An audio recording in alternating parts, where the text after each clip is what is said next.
अस्सलामु अलैकुम dear students, welcome to the science room. आज का हमारा लेक्चर है प्लास्टिड।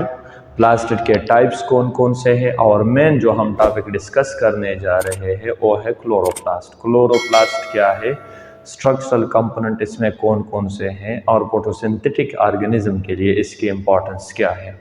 तो प्लास्टिड को अगर हम देखें, ये मोस्टली कलरफुल होता है, मेम्ब्रेन बाउंडेड ऑर्गेनेली है जो फाउंड होता है सेल फोटोसिंथेटिक ऑर्गेनिज्म के साइटोप्लाज्म में। ठीक है, अब मोस्टली कलरफुल मैंने मेंशन क्यों किया है, ये तो मैं इस तरह भी लिख सकता है क्लोरो कलरफुल। ठीक है, तो मोस्टली कलरफुल वर्ड इसलिए मैंने मेंशन किया है क्योंकि अगर प्लास्टिड की टाइप्स की आप बात करें तो लीकोप्लास्ट जो है वो कलरलेस होता है। ठीक है, अब प्लास्टिड जो है ये मेम्ब्रेन बाउंडेड ऑर्गेनेली है, साइटोप्लाज्म ऑफ प्लांट्स या फोटोसिंथेटिक ऑर्गेनिज्म में पाए जाते हैं।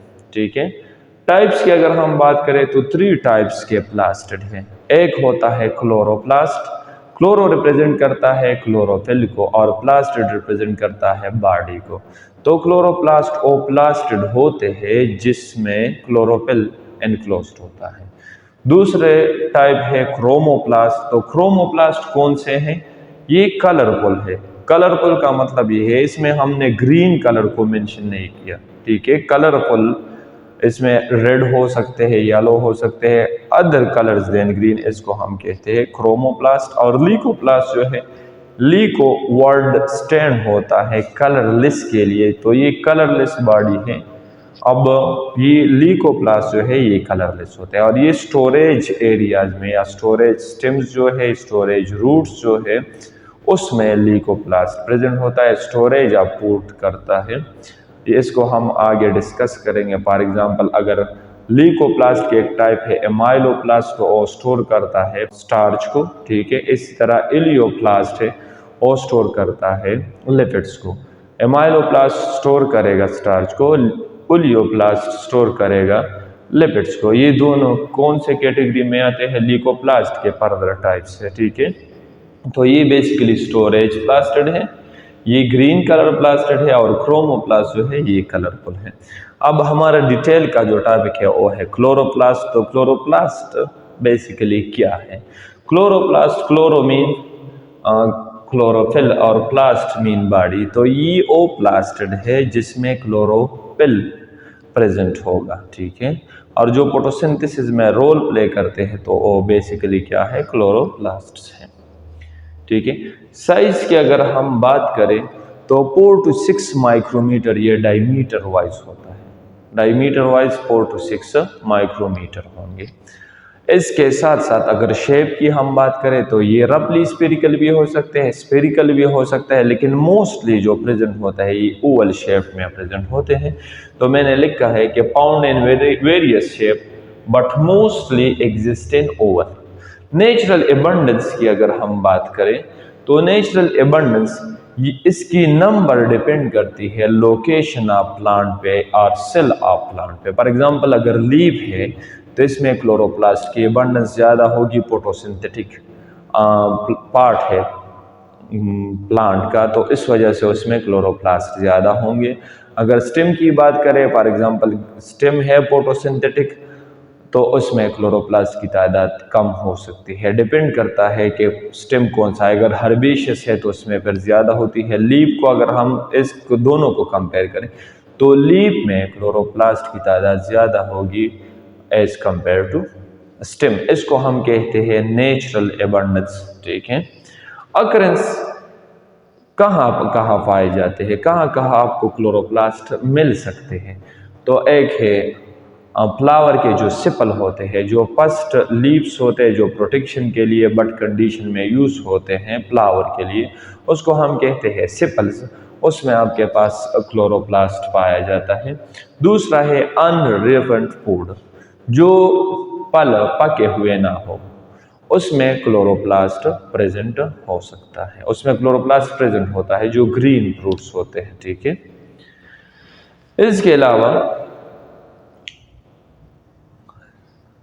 ग्रीन स्टेम्स जो हर्बेशियस होते हैं, ग्रीन स्टेम हर्बेशियस प्लांट्स या लोअर प्लांट्स को अगर आप देखें तो उसका स्टेम हर्बेशियस होता है, उधर भी आपको क्लोरोप्लास्ट उसमें कंपोज उधर भी क्लोरोप्लास्ट प्रेजेंट होता है।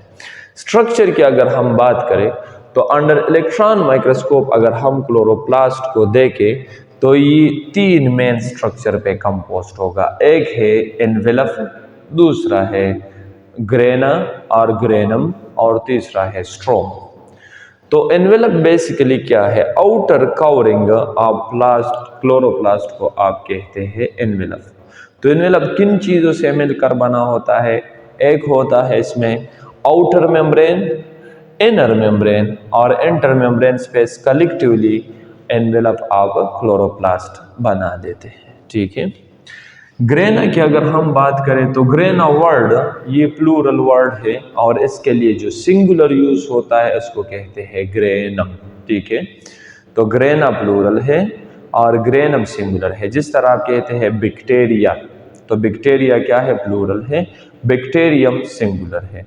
इसी तरह ग्रेना प्लूरल है और ग्रेनम ये सिंगुलर है। ठीक है। तो ग्रेना ये साइट है लाइट रिएक्शन के लिए। 2 टाइप ऑफ रिएक्शन होते हैं फोटोसिंथेसिस में। एक रिएक्शन होता है लाइट डिपेंडेंट रिएक्शन जिसको डायरेक्ट सनलाइट रिक्वायर्ड होती है, और आप बायोएनर्जेटिक्स में स्टडी करेंगे। एक है साइक्लिक पाथवे है और दूसरा है नॉन साइक्लिक पाथवे। इन दोनों पाथवेज को रन करने के लिए डायरेक्ट सनलाइट रिक्वायर्ड होती है। इसको हम कहते हैं लाइट डिपेंडेंट रिएक्शन और लाइट रिएक्शन। तो ये साइट है लाइट रिएक्शन का। अगर कंपोजिशन हम ग्रेनम की देखें, एक ग्रेनम में और ग्रेनम में किन चीज़ों से मिलकर बना होता है, तो इसमें स्टेक्स होते हैं। जिस तरह आपके पास पैसों के सिक्के होते हैं, अगर हम उसको अरेंज करें एक दूसरे के ऊपर रख दें उस सिक्कों को, तो जो स्ट्रक्चर स्टेक का जो स्ट्रक्चर बनता है इसी तरह का स्ट्रक्चर होता है ग्रेनम का। तो ये प्लूइड पिल स्टेक्स जो है, उस स्टेक्स को हम ग्रेना में क्या कहते हैं? उस स्टेक को हम कहते हैं थाइलाकाइड स्टेक्स। ठीक है। तो थाइलाकाइड स्टेक एक ग्रेनम में थाइलाकाइड स्टेक्स कितने हो सकते हैं? तो 50 पर ग्रेनम आपके पास थाइलाकाइड स्टेक हो सकते हैं। स्ट्रोमा की अगर हम बात करें तो ये एनवेलप जो है, ये मेम्ब्रेन जो है, ये एक फ्लूइड फिल, ये फ्लूइड फिल कैविटी है या फ्लूइड फिल एरिया है। इसको हम क्या कहते हैं? सेमी सॉलिड मैट्रिक्स और स्ट्रोम। ये जो फ्लूइड फिल एरिया है जो एनवेलप एनक्लोज्ड करता है जिसके एरिया को, उसको हम क्या कहते हैं? स्ट्रोमा कहते हैं। ठीक है। अगर स्ट्रोमा की हम कंपोजिशन देखें तो स्ट्रोमा कंपोज्ड होता है एंजाइम पे। कौन से एंजाइम पे कंपोज्ड होगा स्ट्रोमा? तो स्ट्रोमा में जो एंजाइम होते हैं वो होते हैं डार्क रिएक्शन के लिए आप सिंपल वर्ड में इस तरह कह सकते हैं किल-1 साइकिल RC3 पाथवे के लिए जो एंजाइम रिक्वायर्ड है तो वो स्ट्रोमा में पाए जाते हैं। इन एंजाइम के अलावा स्ट्रोमा कंपोज्ड होता है 70S राइबोसोम पर और सर्कुलर डीएनए मॉलिक्यूल पर। ये सर्कुलर डीएनए मॉलिक्यूल हो गया। ठीक है। और 70S राइबोसोम होते हैं। ये इनको सेल्फ रिप्लिकेटिंग ऑर्गेनेली बना देती है। तो क्लोरोप्लास्ट को सेल्फ रिप्लिकेटिंग ऑर्गेनेली भी कहते हैं क्योंकि ये सेल्फ रिप्लिकेटिंग है। अब 70S राइबोसोम, आप यही सोच रहे होंगे कि सेल तो यूकैरियोट है प्लांट का, राइबोसोम हमने क्यों 70S मेंशन की है? तो इसकी बेसिक रीज़न ये है, जिस तरह हमने माइटोकॉन्ड्रिया में मेंशन किया था कि अगर इवोल्यूशन की बेस पे हम देखें तो इवोल्यूशन ये बिलीव करती है कि एक लार्ज प्रोकैरियोट ने एक स्मॉल प्रोकैरियोट को एंडोसिम्बियासिस के थ्रू एनगल्फ किया था, उससे माइटोकॉन्ड्रिया बना था। तो ये माइटोकॉन्ड्रिया से के जो राइबोसोम्स होते हैं वो भी 70S होती है। सेम वही फिनोमेना इवोल्यूशन जो है वो डिस्कस करता है क्लोरोप्लास्ट के एनगल्पिंग के लिए।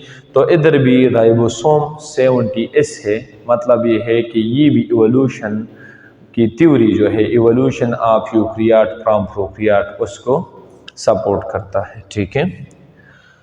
अब ग्रेना में हमने बात की थी कि इसमें प्रेजेंट होते हैं थाइलाकाइड स्टेक। तो बेसिकली अगर हम थाइलाकाइड स्टेक को ज़रा देखें, थोड़ा सा डिस्कस करते हैं। थाइलाकाइड स्टेक्स जो हैं ये प्रेजेंट होंगे ग्रेनम में, कंपोज्ड होते हैं फोटोसिंथेटिक पिगमेंट में। अब फोटोसिंथेटिक पिगमेंट थाइलाकाइड स्टेक में कहाँ पाए जाएंगे?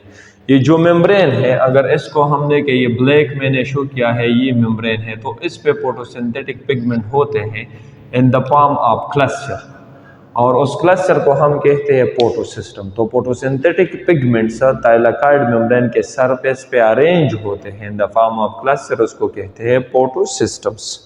ठीक है, इसके अलावा एक थाइलाकॉइड में आपके साथ प्रेजेंट होते हैं कैरोटीनॉइड्स। कैरोटीनॉइड का फंक्शन क्या है, या बाज जगहों पे जैसे चैप्टर नंबर 4 बायोएनर्जेटिक्स में आपके पास आएगा, carotenoids are also known as accessory pigment.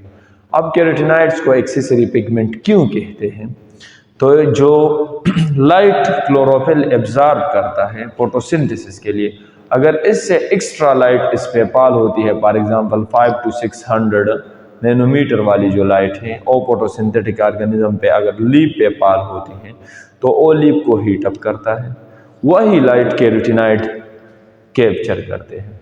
अब एक तो अगर ये लाइट को, जब ये लाइट को कैप्चर करते हैं तो हीट अप का प्रॉब्लम जो लीफ का है वो तो ओवरकम हो गया। अब इसने जब लाइट को कैप्चर किया है तो इसका मतलब ये है कि इसने सनलाइट की जो एनर्जी है वो ली हुई है, वही एनर्जी ये क्लोरोफिल को प्रोवाइड करता है ड्यूरिंग फोटोसिंथेसिस। इस वजह से हम कैरोटीनॉइड को क्या कहते हैं, एक्सेसरी पिगमेंट्स, और प्रेजेंट कहाँ पे होंगे, थाइलाकॉइड में। ठीक है, तो ये याद रखिए। स्ट्रक्चरली हम इसको थोड़ा समराइज करते हैं लेक्चर को। ये ओवरऑल स्ट्रक्चर है क्लोरोप्लास्ट का। क्लोरोप्लास्ट क्या है, ये टाइप है प्लास्टिड का। शेप इसकी जो मैंने प्रेजेंट की है तो ये ओवल शेप्ड है। ठीक है, ये मेम्ब्रेन जो रेड कलर से शो हुआ है ये है आउटर मेम्ब्रेन, ये रेड वाला, और ये जो ब्लैक से मैंने शो किया है ये है आपका इनर मेम्ब्रेन। इन दोनों मेम्ब्रेन के अंदर जो है ये है इंटर मेम्ब्रेन स्पेस, तो ये कलेक्टिवली बनाएंगे क्या, एनवेलप ऑफ क्लोरोप्लास्ट। अब इधर हम ये नहीं कहेंगे प्लास्टिड नहीं कहेंगे, ठीक है, ये टाइप ऑफ प्लास्ट है, तो ये मैंने मेंशन किया है क्लोरोप्लास्ट की मेम्ब्रेन को हम क्या कहेंगे, ये एनवेलप बनाएंगे। ठीक है, इसके अलावा ये स्ट्रक्चर जो है ये एक ग्रीन, ये वाला ये एक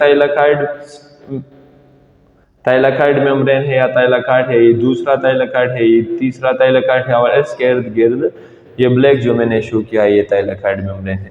तो ये थाइलाकॉइड स्टेक कितने हो सकते हैं, 50 होंगे, और ये 50 थाइलाकॉइड स्टेक एक ग्रेनम को बनाते हैं।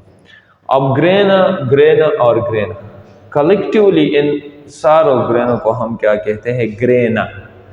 एक की अगर हम बात करें तो ग्रेनम था, कलेक्टिवली हम इसको क्या कहेंगे, ग्रेनम। ठीक है, ये ग्रेनम इंटरकनेक्टेड होते हैं, तो जिस ब्रिज के वजह से ये कनेक्टेड है, या जो ब्रिज है इन दोनों के दरमियान, उसको कहते हैं स्ट्रोमा लेमिनी, और इसको आप कह सकते हैं इंटरग्रेनम। ठीक है, या इंटरग्रेनम आप इसको कह सकते हैं। अब ये स्ट्रक्चर ग्रेनम का ये है साइट ऑफ लाइट रिएक्शन हमने डिस्कस किया, और ये जो फ्लूइड है इसको मैंने नाम दिया था स्ट्रोमा का। तो ये साइट ऑफ डार्क रिएक्शन है, मैंने इधर मेंशन किया है C3 pathway Calvin cycle. C3 pathway इसको इसलिए कहते हैं जो पहला प्रोडक्ट बनता है और 3 कार्बन कंपाउंड होता है, तो इसको हम C3 पाथवे कहते हैं। ठीक है, इसके साथ साथ इसमें सर्कुलर DNA मॉलिक्यूल होता है, और राइबोसोम ये मैंने मेंशन की है, ये 70s राइबोसोम होंगे और सर्कुलर DNA मॉलिक्यूल होगा। तो ये सेल्फ रिप्लिकेटिंग ऑर्गेनेल है। ये था हमारा आज का lecture. Stay connected for more lectures with science room. अगर किसी को कोई टॉपिक, किसी भी टॉपिक में मसला हो तो कमेंट सेक्शन में और लिख सकते हैं, तो हम उस टॉपिक पे फिर नेक्स्ट वीडियो बनाएंगे। थैंक यू, तब तक के लिए अल्लाह हाफिज़।